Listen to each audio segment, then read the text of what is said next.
Lorsqu'une tentation s'approche de nous, de quelque nature qu'elle puisse être, quelle que soit notre condition ou notre âge, nous pouvons immédiatement faire appel au Seigneur en lui disant: Seigneur Jésus-Christ, tu es mon souverain sacrificateur, tu es mon grand prêtre, s'il te plaît, aide-moi. Aide-moi, s'il te plaît, à triompher de telle et telle autre situation. Le Seigneur répond: oui, mon enfant, je suis moi-même passé par toutes ces tentations que tu connais maintenant, et à cause de toi et pour toi, j'ai triomphé de toutes. Alors le Seigneur nous pardonne, nous lave, nous purifie par son sang précieux, et nous sommes de cette manière réhabilités et restaurés, car ayant été tenté lui-même dans ce qu'il a souffert, il peut secourir ceux qui sont tentés. Hébreux 2,18. En anglais, ce verset signifie qu'il est capable de nous secourir, de nous aider, parce qu'il a lui-même passé par ces tentations. Aussi, nous l'acceptons comme notre sauveur, mais en même temps comme notre souverain sacrificateur. C'est pourquoi il est vraiment capable et en mesure de nous sauver jusqu'à l'extrême, jusqu'à la perfection, en nous rendant parfaits de ces perfections célestes. Nous n'avons pas besoin de voir un feu descendre sur nos sacrifices, parce que le Seigneur Jésus l'a déjà accompli en notre faveur. À la lecture de 1 Roi 8, 1-8, nous constatons l'ouvrage achevé. Ils durent alors amener et porter l'arche afin de la déposer dans le lieu très saint.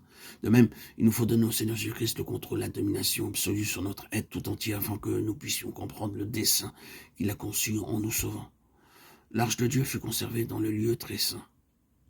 En fait, le temple se composait de 3 parties. La cour ou le parvis intérieur, le lieu saint et le lieu très saint. Dans le parvis extérieur se trouvait l'autel des sacrifices, ainsi que la cuve d'airain dans laquelle les prêtres devaient laver leurs pieds et leurs mains.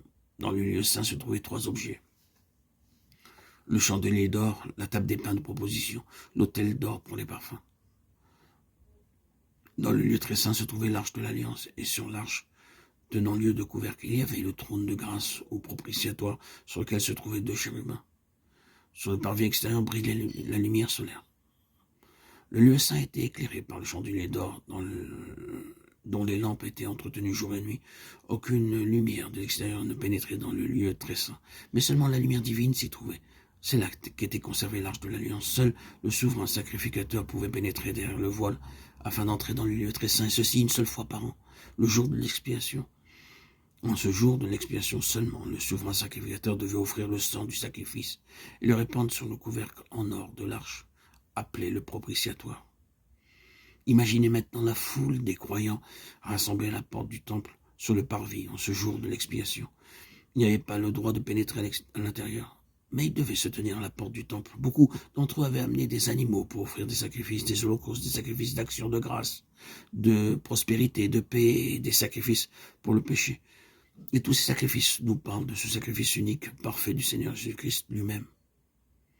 Ensuite, ils devaient poser leurs mains sur ces animaux sacrifiés et confesser leurs péchés.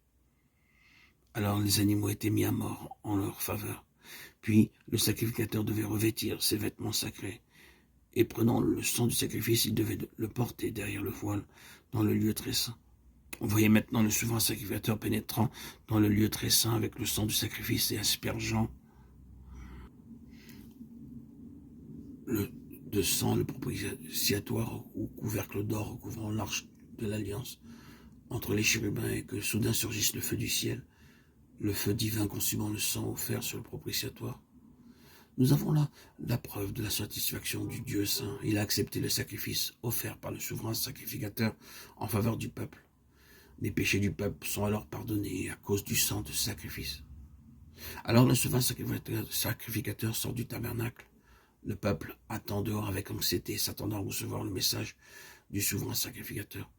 Et celui-ci vient leur dire: peuple, réjouis-toi. Le Dieu saint a pardonné vos péchés. À votre place, j'ai offert le sang sur le propitiatoire en or sur le trône de la grâce, et j'ai vu le feu descendre pour consumer le sang jusqu'à la dernière goutte. Dieu a pardonné tous vos péchés. Réjouissez-vous, réjouissez-vous, réjouissez-vous. Et tous se mettent à chanter à haute voix, car c'est le jour le plus heureux de toute la nation. Ceci se produisait une seule fois par an.